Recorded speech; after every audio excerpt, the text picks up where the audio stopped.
India के शहर आगरा में मुगल एम्पायर के आर्किटेक्ट्स का एक ऐसा शाहकार मौजूद है जिसको आज पूरी दुनिया ताज महल के नाम से पहचानती है।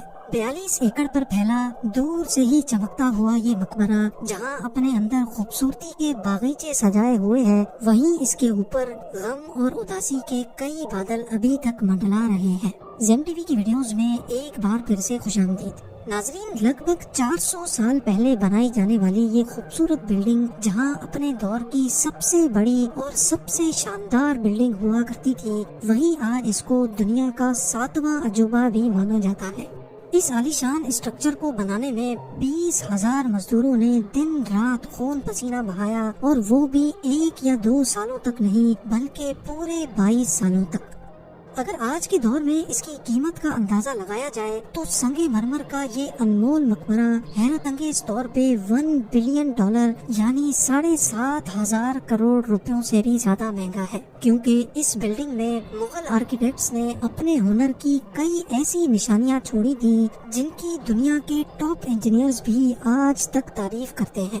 इस बिल्डिंग को ऐसे डिजाइन किया गया कि जब मेन गेट के पीछे से इसको देखा जाता है तो ये काफी बड़ी लगती है, लेकिन जैसे ही मेन गेट की तरफ बढ़ा जाता है तो ऑटोमेटिकली इसका साइज छोटा होता जाता है। दिमाग को चकरा देने वाली ये कोई पहली ट्रिक नहीं थी जो मुगल आर्किटेक्ट्स ने इस्तेमाल की हो। इसके गिर्द चारों मीनारों को बिल्कुल सीधा खड़ा नहीं किया गया, बल्कि ये मीनार बाहर की तरफ थोड़ा झुके हुए हैं, क्योंकि अगर इनको सीधा खड़ा किया जाता तो दूर से देखने पर ये अंदर की तरफ झुके हुए लगते, जैसा कि इन मस्जिदों में आप देख सकते हैं। इन मीनारों को बाहर की तरफ झुकाने का एक और रीजन भी था, और वो ये था कि खतरनाक अर्थक्वेक की सूरत में अगर ये मीनार गिरे भी तो ये बाहर की तरफ गिरकर ताजमहल पर एक आंच भी ना आने दे। लेकिन आखिर माजरा क्या था कि इसको बनाने वाले किसी सूरत में इस पर एक खराश भी बर्दाश्त नहीं कर सकते थे। ताजमहल के वो कौन कौन से राज थे जिनको 400 साल पहले छुपाने की कोशिश की गई थी, और जब उस दौर में कंक्रीट या स्टील ही नहीं हुआ करता था तो आखिर इस आलीशान मकबरे और इस पर मौजूद 40 मीटर ऊंचे डोम को कैसे बनाया गया, ये सब और इससे भी ज्यादा आप जान सकेंगे आज की इस स्पेशल वीडियो में। नाजरीन, ये मामला स्टार्ट हुआ था सन 1607 में, जब इंडिया और पाकिस्तान के इस खित्ते में मुगल एम्पायर का होल्ड हुआ करता था। इस दिन मुगल शहंशाह का सबसे छोटा बेटा शहाबुद्दीन मोहम्मद खुर्रम 15 साल का हो चुका था, और उसी की सेलिब्रेशन के लिए आगरा फोर्ट में एक आलीशान पार्टी रखी गई थी।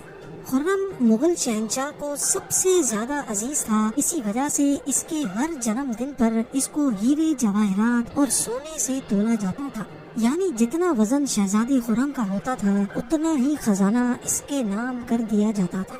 लेकिन इस जन्मदिन पर कुछ और भी खास होने वाला था। मुगल शहंशाह ने शहजादे खुर्रम की शादी अपने एक वकील की बेटी के साथ कर दी, जिसको मुमताज महल के नाम से जाना जाता है। मुमताज और खुर्रम को पहले दिन ही एक दूसरे से बेइंतहा मोहब्बत हो चुकी थी, और उस वक्त ये किसी को भी मालूम नहीं था कि इस मोहब्बत का बोलबाला हमेशा के लिए रहने वाला है। अगले 10 सालों तक शहजादे ने कई जंगें लड़ी और उनमें भरपूर कामयाबी भी हासिल की। इसी वजह से शहंशाह ने खुश होकर उनको शाहजहां के लक़ब से नवाजा, जिसका मतलब है दुनिया का बादशाह। शाहजहां की टोटल 6 बीवियां थी जो आगरा फोर्ट के हरम में ही रहती थी। इन 6 में से शाहजहां सबसे ज्यादा मोहब्बत मुमताज से करते थे, और यही वजह थी कि उनका ज्यादातर वक्त मुमताज महल के साथ ही गुजरता था। वक्त तेजी से गुजरता जा रहा था, और 4 सालों के बाद यानी 1621 में मुगल शहंशाह अचानक चल बसे। शाहजहां जो पहले ही मुगल एम्पायर में खासा फेमस हो चुका था और जो शहंशाह का चहीता बेटा भी था, 1628 में यानी बाप की मौत के 7 सालों बाद उसने शहंशाह की गद्दी संभाल ली। पूरी मुगलिया सल्तनत अपने नए शहंशाह से बेहद खुश नजर आती थी।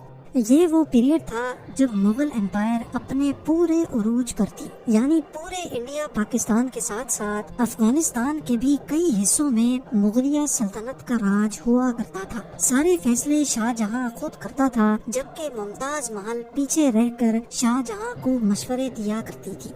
لیکن کسی کو بھی اس بات کا علم نہیں تھا